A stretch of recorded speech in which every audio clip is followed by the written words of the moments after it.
bienvenidos a un nuevo episodio de La Hora. En esta ocasión tenemos con nosotros a Juan Ramón Rayo, director del Instituto Juan de Mariana y profesor del Centro de Estudios OMA. Buenas noches, profesor.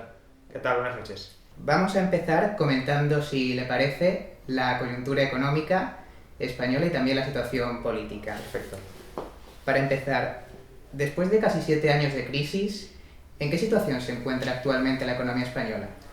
Bueno, efectivamente, como has dicho, ya son 7 años de crisis, 7 años durante los cuales la economía española ha intentado sanearse tanto como le ha sido posible, especialmente el sector privado, que es donde originalmente estaba concentrado el problema, ha intentado pagar sus deudas, ha intentado liquidar activos, ha intentado bajar precios para vender activos, ha intentado reenfocar su visión empresarial, de estar muy orientada al mercado interno, de estar muy orientada a vivir del crédito en el mercado interno, a salir fuera de España, a intentar vender fuera, a intentar colocar nuestros productos en el extranjero para poder pagar nuestras deudas con el extranjero. Y todo eso es un esfuerzo que desde luego hay que valorar, porque es un esfuerzo que esencialmente han ejecutado y han realizado empresarios pequeños, medianos y grandes para tratar de estabilizar este país y para tratar de, lo más rápido que sea posible, volver a generar riqueza y bienestar para todos. ¿Cuál ha sido el problema? Pues que los distintos gobiernos no han acompañado en absoluto este proceso, que es imprescindible, es necesario, es muy duro, pero es inexorable, y no solo no lo han acompañado, no solo no lo han facilitado, sino que lo han obstaculizado de manera muy considerable. Han colocado muchos palos en la rueda. ¿Por qué? Porque había otra pata que tenía que sanearse y que tenía que estabilizarse en nuestras economías, y era el sector público.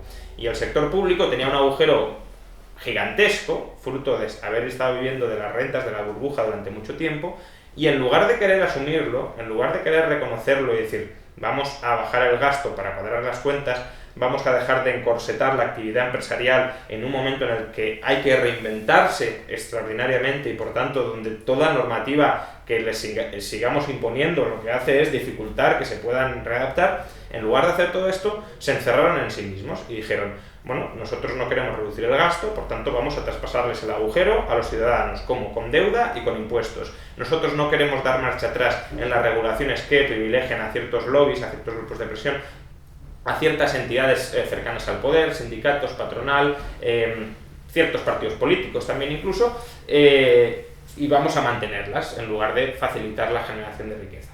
Y esa es la situación en la que llevamos 7 años. Ahora mismo, pues ¿qué pasa? Que el sector privado está hoy mejor que en 2008. ¿Por qué está mejor hoy que en 2008? Pues porque parte de la digestión se ha hecho, aunque hay mucho más desempleo y desde luego el ciudadano particular lo pasa hoy peor que en 2008, pero es que el nivel de vida de 2008 era artificial, era del crédito. Entonces, hoy somos menos dependientes del crédito barato de lo que lo éramos en 2008 y somos más autosostenibles y autofinanciables. Pero el sector público hoy está bastante peor en muchas cosas, porque tiene una deuda pública del 100% del PIB, tiene unos impuestos mucho más altos que en 2008, y aún así, y pese a todo eso, tenemos un déficit público superior al 5%, lo cual desde luego no es para echar cohetes. Así, a unos meses de las elecciones generales, ¿qué valoración hace de las políticas de Mariano Rajoy? Bueno, yo creo que Mariano Rajoy vino para salvar la burbuja estatal. Básicamente, el Estado español tenía un tamaño desmesurado e insostenible.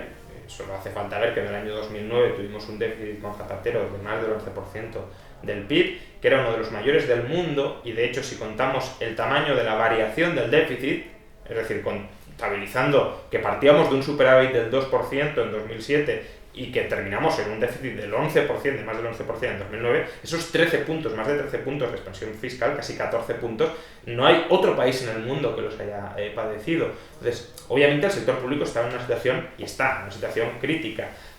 Rajoy vino a salvar esa burbuja estatal, porque un gobernante responsable habría venido y habría liquidado esa burbuja estatal, habría saneado esa burbuja estatal, habría hablado a los españoles y les habría dicho: señores, les han estado engañando, el Estado que tenemos es insostenible y hay que reestructurarlo de arriba abajo, desde los pilares, porque no podemos mantenerlo sin saquearles a ustedes a impuestos. Y ahora mismo, con una deuda privada gigantesca, con una economía privada que se está cayendo, lo último que deberíamos hacer es subirles los impuestos. Eso es lo que se habría hecho, pero no es lo que hizo Rajoy. Lo que hizo Rajoy, ¿qué fue? Pues trasladarles ese boquete presupuestario del Estado español a los ciudadanos.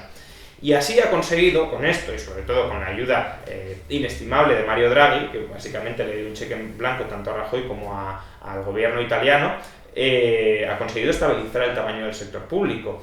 Por tanto, su gran contribución, la gran contribución de Rajoy en estos 4 años, o la gran obra, no ha sido facilitarle la vida al sector privado, al contrario, se la ha dificultado muchísimo. Lo que ha logrado Rajoy y el gran mérito que para muchos tendrá Rajoy, desde luego no para los liberales, será haber mantenido sobre el terreno firme, bueno, no tan firme, pero al menos estabilizado, un Estado desmesurado y gigantesco. Y eso, pues obviamente, es una hipoteca que seguimos cargando sobre nuestras espaldas, pero porque nos la ha impuesto el señor Mariano Rajoy. En repetidas ocasiones usted ha mostrado su oposición a las propuestas de Podemos. ¿En qué considera que se equivoca el partido de Pablo Iglesias?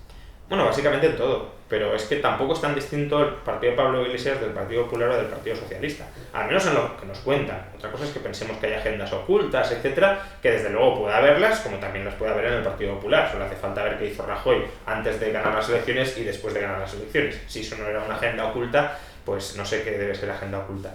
Pero vamos, básicamente el partido de Pablo Iglesias se equivoca en todo. Es decir, en lugar de facilitar y permitir que la gente salga adelante por sus propios medios, lo que quiere hacer es, de alguna manera, es generalizar la cultura del subsidio, la cultura de la dependencia del Estado, la cultura de encontrar una supuesta gallina de los huevos de oro, que son las grandes fortunas, los ricos, el fraude fiscal, según lo que se le acerque por el radar, exprimirlo al máximo, a costa de destruir las contribuciones a la generación de riqueza que esas gallinas de los huevos de oro realizan, y redistribuirlo como si fuera pan y circo entre los ciudadanos a los que previamente se les está impidiendo salir adelante por sus propios medios, porque obviamente nadie critica que se ayude a aquel que no tenga ninguna posibilidad, bajo ningún supuesto imaginable, de salir adelante por sí solo, pero cuando tú estás pauperizando a la gente, le estás impidiendo, le estás bloqueando que prospere por sí misma, salir luego como el gran salvador a repartir limosna y aguinaldos, pues es algo, vamos, clientelar y dirigido básicamente a concentrar poder y a ganar poder. Entonces, las propuestas de subir todavía más los impuestos, subir todavía más el gasto público, regular todavía más la economía, fomentar el endeudamiento público y privado, el famoso derecho a crédito, la famosa monetización de deuda por parte del Banco Central Europeo, y cuando nos hayamos endeudado un poco más de la cuenta, impagar la deuda. Todo esto se carga a los fundamentos de cualquier sociedad funcional y su capacidad para generar riqueza. Y la riqueza hay que generarla. Y la idea de que hay que redistribuir la riqueza es una idea pues que no tiene ningún sentido. Y no tiene ningún sentido porque la riqueza se distribuye cuando se genera por toda la sociedad. Y lo que tenemos que hacer no es repartir las migajas que nos están quedando. Lo que tenemos que hacer es incrementar la cantidad de panes que estamos produciendo. Si hubiésemos implantado políticas de redistribución masivas de la riqueza en el siglo XIX, hoy viviríamos al borde de la subsistencia prácticamente. Fue precisamente porque pudimos salir adelante e incrementar nuestros estándares de vida como no lo ha conocido la humanidad en cualquier otro periodo de su historia, por lo que hoy vivimos bien, no porque haya un Estado providente y redistribuidor, sino porque tenemos una sociedad que genera mucha riqueza, y lo que hemos de conseguir es que genere todavía más riqueza para todos. En cuanto al Partido Socialista, ¿qué opinión le merece su situación actual? ¿Qué está haciendo mal para no atraer a los votantes descontentos con la gestión del gobierno del PP? Bueno, yo creo que el Partido Socialista todavía está de alguna manera asociado a la etapa Zapatero, con lo cual es complicado que cualquiera de los dos partidos, tanto PP como PSOE, además manchados en numerosas ocasiones por la corrupción, atraigan la ilusión y la esperanza de una cierta mayoría de los votantes. Hoy, creo yo, cualquiera que vota a PP o a PSOE es básicamente un voto en contra el PSOE o contra Podemos o contra lo que sea, que un voto a favor y entusiasta de la acción de gobierno o de las propuestas de cualquiera de ellos. No tienen credibilidad alguna ninguno de los dos para gobernar. Han quemado todo su crédito precisamente no por hacer las cosas no por hacer las cosas bien, sino por hacerlas muy mal, y por hacerlas muy mal contra la mayoría de la población a la que le han saqueado impuestos o le han mantenido los impuestos y han recortado el gasto, cuando habría que haber obviamente recortado el gasto y también recortado los impuestos. y eso pues te genera, ya digo, un descrédito cuando además todo lo que has llevado a cabo no es justamente lo contrario de lo que habías prometido durante la campaña, e incluso en el caso particular del Partido Socialista, de una retórica también populista que ha estado impregnando el partido durante 20-25 años. Entonces, claro, cuando tú atentas contra la propia trampa ideológica que tú mismo has tendido a tus votantes y en la que has terminado cayendo tú mismo, pues tus votantes, por desgracia, lejos de darse cuenta de que lo que estaba mal era esa trampa ideológica, siguen creyendo que el culpable eres tú, que la trampa ideológica que les tendiste es cierta y han de buscar a otro que le sustituya, y ese otro de momento parece estar siendo Podemos, que se ha sabido capitalizar gran parte del voto descontento con el Partido Socialista. Va a ser difícil que se reponga, al menos hasta que pase mucho tiempo. El problema es que, claro, el tiempo juega en su contra y puede terminar siendo completamente fagocitado por Podemos. ¿Cree que nos encontramos ante el fin del bipartidismo? Bueno, el bipartidismo es un sistema bastante natural y bastante de equilibrio en democracias como la española. Yo creo que podemos estar ante el fin del bipartidismo tradicional, es decir, PP y PSOE, lo cual no significa que no vayamos hacia otro bipartidismo compartido, pues Podemos PP, Podemos Ciudadanos o cualquier fórmula de estas. ¿Por qué? Porque al final la gente cuando vota quiere que se gobierne. Y claro, si uno vota para que haya opciones de gobierno, los votos se tienden a concentrar entre dos grandes polos, y al final tendremos esos dos grandes polos. Por ejemplo, Syriza en Grecia, claro, se carga el bipartidismo, Nueva Democracia PASOK, pero para implantar un nuevo bipartidismo Syriza Nueva Democracia. Con lo cual, bueno, es el fin del bipartidismo, es el fin de los partidos quizá. Habrá que verlo, porque estos son también burbujas que se pueden desinflar en cualquier momento, pero podría ser el fin de los partidos tradicionales tal cual los conocemos. ¿Qué tipo de cambios se espera en el contexto político de España durante este año?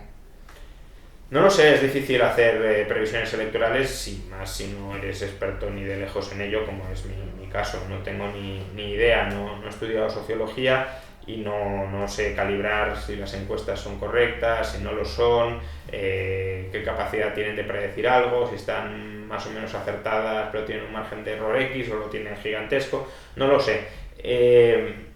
Habrá que ir viéndolo. De todas formas, eso es el cambio que cabe esperar en cuanto a composición de los parlamentos y a la composición de las figuras de gobierno. Yo, como economista y como analista social, si lo queréis, no espero, por desgracia, ningún cambio de fondo en las acciones de gobierno, porque al final, un poco más radicales o un poco menos radicales, que es en lo que nos estamos moviendo, si subimos los impuestos 5 puntos o los bajamos 3 o 2 o 1 o no los bajamos nada, esa es la horquilla ideológica en la que nos movemos, pues no va a haber probablemente muchos cambios muy sustanciales. Por desgracia, es decir, falta en este país un discurso mayoritario con al menos peso político e ideológico que plantee de verdad una alternativa al consenso socialdemócrata en el que nos movemos, un consenso donde, ya digo, pues sí, a lo mejor se bonifican 500 euros los nuevos contratos indefinidos, o a lo mejor se dejan de bonificar, pero es eso, nadie cuestiona el modelo de fondo en el que estamos metidos, porque parece que todos lo aceptan y que idealmente, si hay dinero que recaudar, deberíamos ir todavía más. Y eso es algo que todos, PP, PSOE, Podemos, están comprando. Y eso, pues ya digo, es un consenso, es un pensamiento único que en gran medida es responsable de la situación en la que nos encontramos. De todos los partidos políticos españoles, ¿con cuál se siente más identificado? Bueno, yo me siento identificado con el Partido de la Libertad Individual, o tal como se ha renombrado ahora, el Partido Libertario Español. Creo que es el más con el que más coincido en una gran mayoría de propuestas y de política. Lo que pasa es que es un partido muy pequeño, prácticamente irrelevante, por desgracia, en el discurso o en la discusión, en el debate político diario, y es una pena, porque ofrecería una alternativa de verdad a todo lo que tenemos, pero de momento no parece que vaya a entrar en el horizonte del votante medio, y eso, pues bueno, les llevará a no ser políticamente relevantes, pero creo que sí que tienen una tarea muy importante, que es trasladar la batalla de las ideas al plano político más inmediato, ¿no? Nosotros por ejemplo en el Instituto Juan de Mariana, yo mismo, estamos alejados de la política y queremos seguir alejados de la política. Lo nuestro no es la política, creemos que no me gusta llamarlo intelectuales, pero bueno, la gente que se dedica, los analistas sociales o los economistas o los filósofos, tienen que estar alejados de la política, no se tienen que corromper por los intereses de la lucha y de la refriega electoral, tienen que hacer un análisis más calmado, más pausado, más idealista, si lo queremos, más de largo plazo, y no contaminado, insisto, por si necesito estos votos o los dejo de necesitar. Esa cuestión a nosotros no nos interesa en absoluto. Nosotros no estamos aquí para casarnos con nadie de la política. Los políticos tendrán sus objetivos, tendrán sus funciones de captación de votos. Nosotros estamos aquí para plantear el debate de fondo, para criticar a todo el mundo cuando lo hace mal y para decir que alguien, esté donde esté, lo ha hecho bien cuando lo hace bien. Y lo harán mal o lo harán bien según se acerquen o se alejen de una visión de la sociedad liberal, pluralista, cosmopolita, abierta, que muchos defendemos. Si se alejan, si adoptan políticas más de caverna, más de intervención, más de acrecentar el poder del Estado frente al de los individuos, frente a la sociedad civil, obviamente recibirán nuestras críticas. Y eso tanto PP, PSOE como Podemos. Y eso es algo que, por desgracia, muchos, por ejemplo en el Partido Popular, pues no entienden, porque como a lo mejor se pueden sentir, digo los votantes, las élites políticas evidentemente están a su bola absolutamente para captar votos y no tienen ni ideología, ni tienen principios, ni tienen nada. Pero hay ciertos votantes que a lo mejor sí se sienten más identificados dentro del PP con planteamientos más liberales y no entienden que otros no estemos intentando reformar el Partido Popular o cambiarlo, etcétera, y que lo estemos atacando sin cuartel. Y lo atacamos sin cuartel porque el Partido Popular es un actor político más que no merece ni mayor ni menor consideración que otro. Y si lo hace sistemáticamente mal y ataca sistemáticamente las ideas y los valores liberales, por supuesto lo criticaremos siempre que podamos, sin ningún tipo de consideración. ¿Qué opina de la cuestión de la independencia en Cataluña? ¿Cree que es viable económicamente una Cataluña independiente?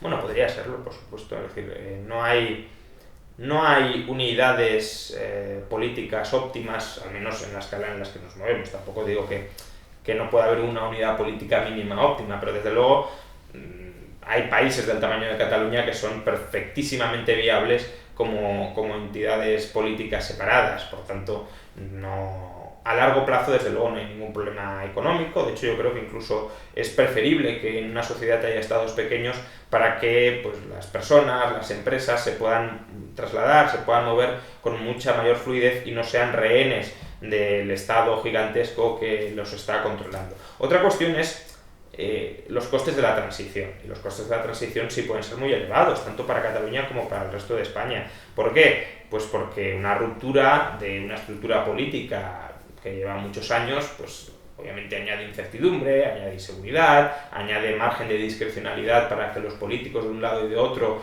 pues acerquen la legislación a sus necesidades ideológicas y a sus intereses económicos. El frentismo y la ruptura frentista desde luego serían muy negativos. Si hay represalias por un lado y por otro, pues también destruirían todavía más la cooperación económica. Pero yo creo que tenemos que tomar un poco de distancia con respecto a esto. Es decir, yo creo que hemos de desdramatizar que una sociedad cualquiera, una comunidad cualquiera, quiera organizarse políticamente de otra manera. No hemos de verlo ni como que son anti-españoles, ni que odian lo español, que no dudo que pueda haber nacionalistas catalanes que, desde luego, que hacen gala de ello, como también hay nacionalistas españoles que hacen gala de anticatalanes y se enorgullecen y querrían prohibir el catalán o cualquier manifestación de cultura catalana. Digo que hemos de desdramatizar el hecho de que haya comunidades que se quieran autoorganizar políticamente y que se quieran adoptar unas estructuras de gobernanza distintas a las que tenemos nosotros. Eso no implica ni que quieran vivir separados de nosotros, ni que no quieran saber nada de nosotros, ni que nos miren por encima del hombro, o por debajo del hombro, ni que nos intenten despreciar de ninguna manera. Simplemente pueden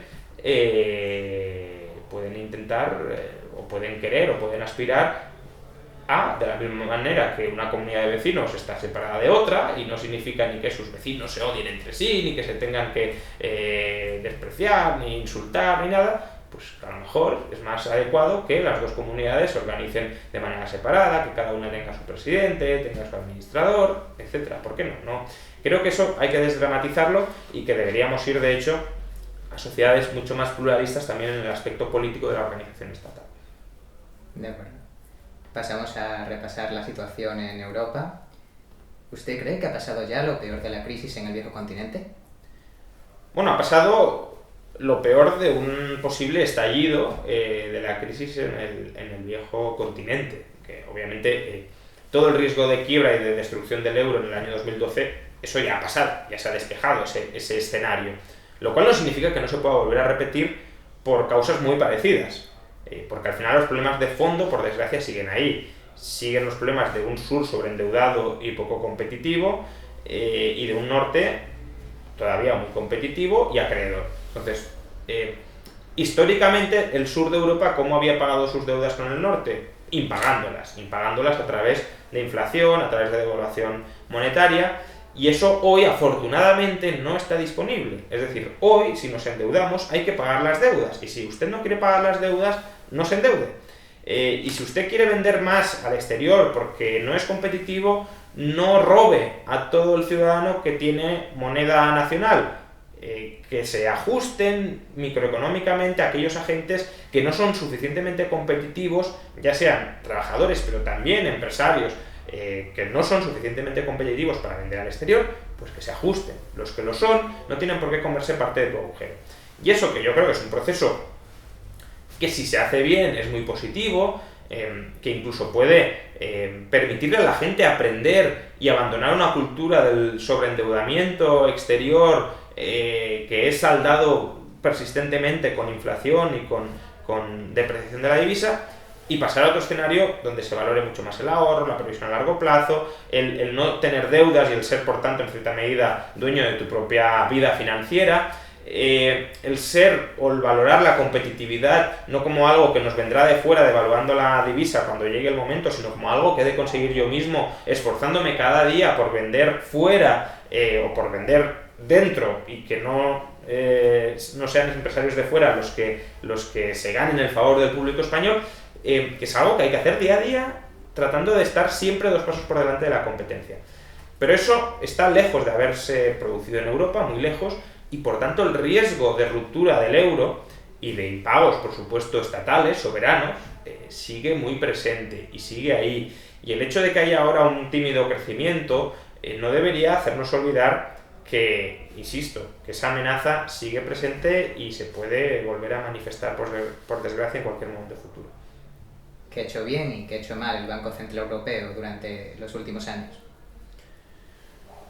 Bueno, yo creo que ha hecho bien, así terminaremos antes, quizá no haber acometido hasta la fecha una política tan extremadamente acomodaticia como la de la Reserva Federal en Estados Unidos o como la del Banco Central de Japón desde el Abenomics. Es decir, no es que lo haya hecho bien, pero lo ha hecho menos mal, o lo había hecho menos mal que otros. No meterse en guerras de divisas, no tratar de financiar y refinanciar gobiernos insolventes, que no digo que no lo haya hecho en ninguna medida, pero desde luego mucho menos de lo que lo han hecho otros bancos centrales.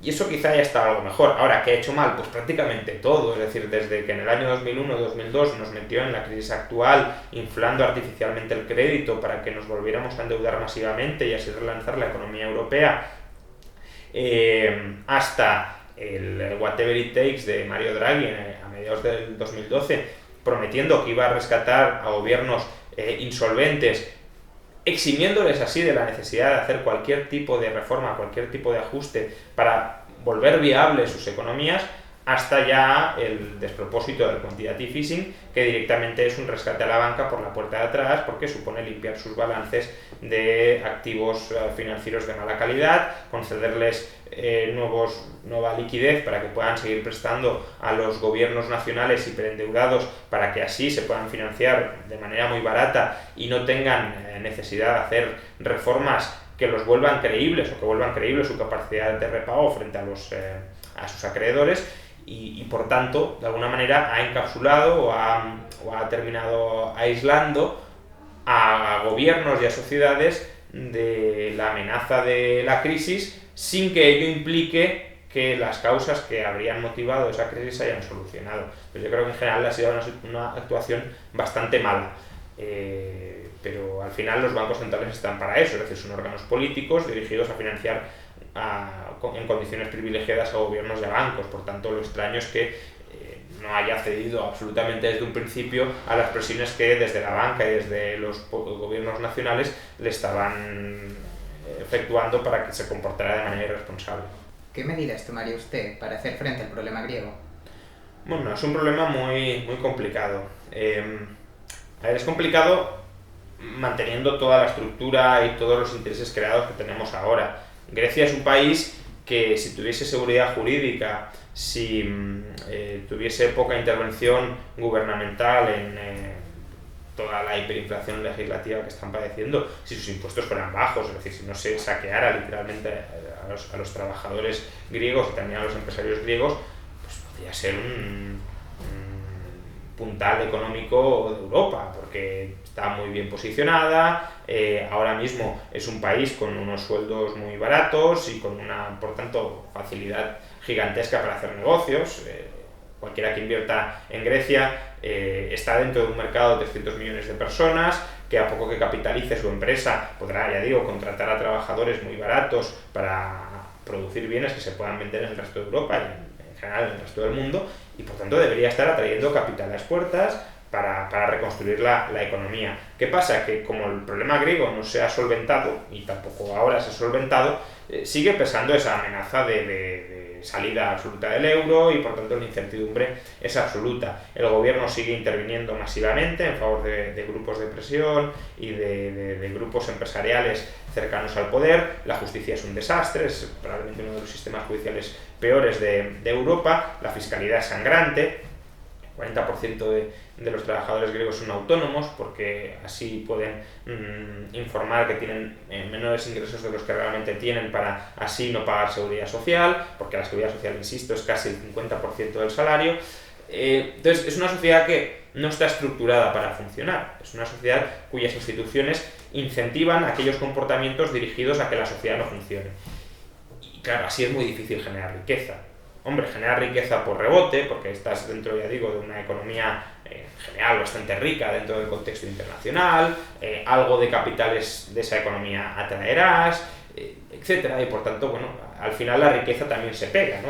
Vivir en un entorno rico te permite absorber parte de esa riqueza, pero desde luego no hay un estímulo interno a la generación de riqueza, y eso es tremendo. Entonces, ¿qué medidas habría que tomar? Pues es muy complicado porque no es solo un problema político, es un problema social, es un problema de que la gente no está dispuesto o no está dispuesta a muchas de las recetas o muchas de las reformas que serían necesarias para limpiar la estructura institucional griega, aceptarlas como válidas y como necesarias. Y en la medida en que la sociedad no lo acepte, es muy difícil que desde la política se pueda lograr cualquier cambio en un sentido o en otro. Por tanto, bueno, y si esas medidas se tomaran, yo creo que el menor de los problemas sería la deuda. Pero es que aunque fuera la deuda un problema, yo no vería mal que Grecia impague. Es decir, que Grecia haga una quita en su deuda. El problema es querer hacer una quita para luego seguir endeudándote y para no generar riqueza internamente. Porque sí que es verdad que la deuda griega es una losa muy grande sobre su economía, pero claro, si tienes una economía que funciona, probablemente sea una losa mucho más ligera. Pero es que aunque fuera una losa gigantesca, tendría más sentido reestructurarla cuando la economía está funcionando y dices, es que ya sois autosuficientes, es verdad, no os voy a hacer pagar o no os voy a hipotecar por vuestros errores pasados. Pero cuando la economía no funciona, cuando sabes que la alternativa o el siguiente paso a la quita es acumular de nuevo más deuda para seguir operando en esta dinámica diabólica, pues claro, ¿qué acreedor va a querer condonarte para que luego le vuelvas a pedir prestado y para que no saques cabeza por ti mismo? Es un dilema complicado. ¿Piensa que la incertidumbre sobre Grecia puede afectar a la marcha de la economía española? Bueno, yo creo que a la marcha de la economía española en todo caso le afectará la incertidumbre sobre todo de la economía española. Es verdad que si Grecia hubiese salido del euro, si los socios europeos a las primeras de cambio le hubiesen enseñado la puerta a Grecia sin ningún tipo de resistencia, eso yo creo que sí que habría afectado claramente a la economía española. ¿Por qué? Porque el precedente habría sido clarísimo. Como no lo han hecho y como parece que ha habido una cierta negociación y presión para que Grecia no salga del euro, de momento la traslación al caso español está siendo nula del escenario griego. Ahora, no así de las políticas siricianas que han llevado a Grecia a amenazar y a llegar a plantearse salir del euro. Y eso sí creo que puede perjudicar gravemente a España. No solo, y no lo restringo solo al caso de Podemos, aunque quizás eso sea el riesgo más inmediato, porque han planteado un discurso más rupturista y más frentista desde el inicio, han dicho que quieren sentarse a renegociar cara a cara con nuestros acreedores y que quieren imponerles que no toda la deuda española se puede pagar cuando no hay verdaderamente un problema de repago de la deuda española de momento, sobre todo si cuadran las cuentas, claro. Y eso obviamente pues va a generar mucha intranquilidad en tanto en cuanto Podemos tenga opciones de llegar al poder. Pero el riesgo no es solo Podemos, el riesgo es que haya una podemización, como la está viendo muy acelerada, de los principales partidos políticos. Porque entonces, aunque PP y PSOE no planteen, porque quizás sean siervos de la troika, como se dice, pueden serlo perfectamente, aunque no planteen un discurso rupturista desde el inicio, si no se hacen las reformas que permitan a España seguir dentro del euro y le permitan pagar toda su deuda, eventualmente terminarán adoptando también el discurso rupturista de Podemos. Porque hoy, insisto, si PP y PSOE no se comportan como Podemos frente a la troika, es porque ciertamente la deuda española, si se cuadran las cuentas, es pagable. Un 100% de deuda sobre el PIB pues es algo grave, desde luego es una hipoteca muy empobrecedora para los españoles, pero no es imposible de pagar. Ahora, puede haber un nivel de deuda que sí sea ya inviable de pagar, al que nos están conduciendo PP y PSOE y al que nos conduciría Podemos, y ahí, llegado a un punto, sí que habría que plantear, claro, el impago, pero porque no quedaría otra. Con lo cual, aunque PP y PSOE de momento vayan adoptando una cara más amable y más dialogante y más conciliadora con el resto de socios europeos, no olvidemos que parte de sus políticas están orientadas a gestar aquellas condiciones que eventualmente nos pueden llevar a la ruptura, y eso desde luego es un riesgo muy, muy considerable. Pasamos a continuación a las perspectivas para el futuro y tareas pendientes. ¿En qué momento sitúa la salida de la crisis económica que estamos viviendo? Bueno, yo no tengo claro que hayamos salido, porque hay desequilibrios todavía pendientes de resolver. Es verdad que el sector privado está hoy mejor que en el año 2011, que ha habido una reestructuración parcial del sector privado, incluso diría que está mejor que en el año 2009, por ejemplo, pero eso no significa ni mucho menos que la reestructuración haya terminado. No ha habido ningún sector ni conjunto de sectores que claramente haya sustituido el peso de la construcción. Precisamente por eso el ritmo de creación de empleo es tan lento. Si todo fuera un problema de demanda y de expectativas, es decir, si lo que tuviéramos fuera una economía que funciona y que por lo que sea ha despedido a 4 millones de trabajadores, pues tan pronto vuelve la confianza y se reaniman las expectativas, esas empresas deberían ser capaces de reabsorber rapidísimamente esa masa de trabajadores desempleados. Y eso no lo están pudiendo hacer porque, aunque el ritmo de creación de empleo sea, bueno, apreciable, pero es, claro, frente a 5 millones y medio de parados, pues obviamente a poco empleo que crees estás creando mucho, ¿no? Entonces, ¿por qué no están pudiendo hacerlo? Porque hay que crear nuevo tejido productivo. Y ese tejido productivo ni está ni de momento se le espera. Es un proceso muy largo, muy complicado, encima con muchas trabas administrativas y tributarias en España. Y claro, hasta que eso no esté más o menos encarrilado, y no lo está, es difícil decir que hemos salido de la crisis. Podemos decir que estamos ya empezando a reestructurarnos en serio, que ya hemos abandonado la etapa, al menos en el sector privado, de aguantar y esperar, de intentar mantener los sectores burbujísticos a cualquier costa, de intentar regresar, ya digo, desde el sector privado a los felices años, entre comillas, de la burbuja. Eso quizás sí pueda decirse que estamos en ello y que ya llevamos algunos años en ello. Se aprecia en el ritmo muy intenso de desapalancamiento privado, se aprecia en las nuevas operaciones corporativas para crear nuevas empresas, para impulsar incluso gente que nunca se lo había planteado antes, una startup, etcétera, etcétera. Pero claro, una cosa es la ilusión, una cosa es haber cambiado ligeramente el chip en el sector privado, y en una parte del sector privado, no en todo, y otra es haber completado la tarea, y la tarea no la hemos completado ni de lejos en el sector privado. Y ya en el público el despropósito es brutal, porque en el público se ha invertido el chip. En el año 2007-2008 como, claro, se vivía una situación financiera del sector público muy desahogada, la idea era, vamos a bajar impuestos, vamos a flexibilizar y a facilitar ciertas regulaciones, y hoy es al contrario, necesitamos más recaudación, la poca riqueza que genera el sector privado ya nos debemos de apropiar porque tenemos un déficit público muy grande, no vamos a recortar más el gasto porque el nivel de recortes ha sido insoportable y ha destruido, nos dicen, la economía española, y lo único que queda es extraer, absorber la riqueza del sector privado. Entonces, dado que tampoco se ha completado el ajuste del público y dado que además la percepción social de una parte de los votantes, no de los creadores de riqueza, sino de una parte de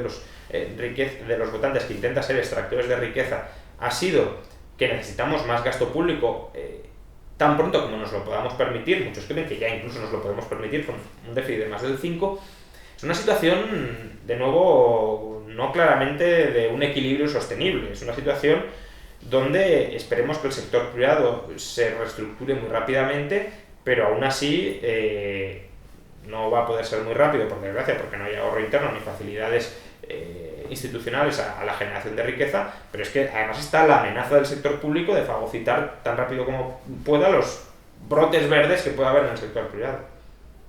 ¿En qué país debería fijarse España para progresar? Bueno, yo me fijaría en los países más ricos y más libres del mundo. Por ejemplo, en Suiza. Suiza es un país demonizado, porque claro, la gente se lleva allí su dinero, pero lo que nos tenemos que preguntar es por qué la gente se lleva allí su dinero. Y se lleva allí su dinero porque la seguridad jurídica es extraordinaria, porque los impuestos son moderados y por tanto, porque además no hay un riesgo ni de inflación ni de quiebras generalizadas internas, por tanto es un refugio, ya no fiscal, es un refugio para el patrimonio frente a múltiples amenazas posibles muy grande. Entonces, Suiza es uno de los países más ricos del mundo, lo es además no porque en contra de lo que la gente suele decir, porque haya pegado ningún pelotazo ni nada parecido, sino porque durante décadas y décadas y décadas ha ido como la hormiga acumulando poco a poco riqueza gracias al ahorro de los suizos, ha ido capitalizando la economía, ha ido industrializando la economía. El principal sector de Suiza ni de lejos es el financiero, es un sector que, bueno, tiene su importancia, pero ni de lejos. El sector principal es el manufacturero, es una máquina de exportar al resto del mundo, y deberíamos fijarnos en esas condiciones que han permitido el desarrollo de esta economía. Si no nos queremos fijar en Suiza, pues en muchas cosas podemos fijarnos también en Singapur, que es otra economía que tiene economía, insisto, no régimen político ni social, que es bastante criticable frente a cualquier estándar europeo medio, mucho más generoso con las libertades políticas y civiles. Pero sí en lo económico. Es decir, copiemos aquellos rasgos de una sociedad que funciona. Otro país, Australia, por ejemplo, pero ya digo, son países que existen hoy, que sin ser mi modelo de país, ni mucho menos, porque siguen teniendo estados muy grandes, pero que al menos supondrían mejoras incrementales con respecto a lo que tenemos aquí en España. ¿Qué cambiaría para mejorar el funcionamiento de la Unión Europea? Bueno, yo creo que la Unión Europea en sí misma sobra, es decir, no es algo que deba reformarse, porque la Unión Europea es una transición hacia un Estado europeo gigantesco. De hecho, eso no es ni una teoría de la conspiración ni nada, en su ADN y en sus tratados fundacionales así lo expresan. Es un proceso de muy largo plazo hasta la creación de un Estado europeo. Yo creo que crear un Estado europeo es un error gigantesco y no debemos ir hacia ahí. Debemos ir hacia estados más pequeños, no hacia estados más grandes, más coordinados, no hacia un cártel o a una fusión de estados, sino hacia una disolución masiva de estados, para que la competencia entre los regímenes regulatorios sea mucho más intensa y por tanto el ciudadano esté mucho más protegido, incluso ejerciendo el más democrático de los votos, que es el voto con los pies. Por tanto, claro, si el destino final de la Unión Europea es una aberración, a mi entender, la situación actual, que es una situación de transitoriedad y está concebida para que no sea de transitoriedad, pues no se puede reformar. Lo que hay que hacer es dar marcha atrás y, eso sí, mantener todo lo que ha hecho buena y grande a Europa durante siglos, que es la libertad comercial, la libertad de movimientos de personas y de capitales, y eso sí, mantenerlo, pero no necesitas una estructura política que coordine legislaciones nacionales o cree nuevas legislaciones comunitarias para que eso se mantenga. Si eso es lo bueno de Europa, salvemos eso. E incluso extendámoslo al resto del mundo, que no sea un club europeo donde solo haya libertad dentro de Europa, que se pueda abrir fronteras, para mercancías, personas y capitales hacia todo el mundo. Y el resto, la estructura política coordinada europea, es que no tiene sentido. Y por último, ¿cuál cree que será el principal problema económico mundial de este siglo? El principal problema económico mundial. Problemas hay muchos. Y quizá lo más grave no sea lo que sea más visible. Por ejemplo, los economistas austríacos solemos hacer mucho hincapié en el sistema monetario y en las catástrofes que provocan en forma de ciclos económicos, que además llevan aparejado toda una involución cultural y de valores muy grande como la que estamos viendo, ¿no? Una confianza, una esperanza mucho mayor en el Estado y una desconfianza mucho mayor en la libertad y en la sociedad civil, y eso desde luego socava las bases del crecimiento de una sociedad. Pero quizá ese no sea el mayor riesgo, porque al final la humanidad ha sido capaz de superar estos periodos de ciclo económico y ha sido capaz de engendrar mucha riqueza. Quizá, y es una tesis que cada vez está más extendida y creo que hay que darle una pensada, lo más devastador sea todo aquel progreso económico que no lleguemos a ver precisamente porque el Estado se ha metido demasiado en nuestras vidas. Regulaciones que a lo mejor no valoramos en su justa medida y que no somos conscientes de todas las innovaciones tecnológicas o de todas las innovaciones empresariales que están destruyendo o que no están permitiendo emerger y que podrían cambiar drásticamente nuestros estándares de vida. Podría ser que nos acostumbráramos a un estancamiento o a un crecimiento muy moderado en nuestros estándares de vida y que creamos que eso no es un fracaso de la legislación estatal, pero puede ser un tremendo fracaso de la legislación estatal y el problema económico más serio del siglo XXI si lo que podría haber sido un siglo de la ciencia, de la iluminación y del progreso económico se termina convirtiendo en una supervivencia de las rentas acumuladas en el pasado. Y eso es a lo que nos puede estar abocando una hiperinflación regulatoria que, insisto, hace imposible que el motor de la creación de riqueza en Occidente durante las últimas décadas y los últimos siglos, que era el empresario innovador, pueda innovar y pueda emprender económicamente. Y eso es, por desgracia, lo que están consiguiendo y lo que están promoviendo pues todas estas superregulaciones que encorsetan y asfixian la creatividad humana. Muy bien, pues para terminar le damos muchas gracias, profesor Rayo, muchísimas gracias. Nada, muchas gracias a vosotros por la invitación y por la muy interesante entrevista. Y muchas gracias también a nuestros espectadores. Recuerden, pueden comentar y compartir este vídeo en redes sociales. Y recuerden, esto es Hablamos, donde tu opinión nos importa. Muchas gracias.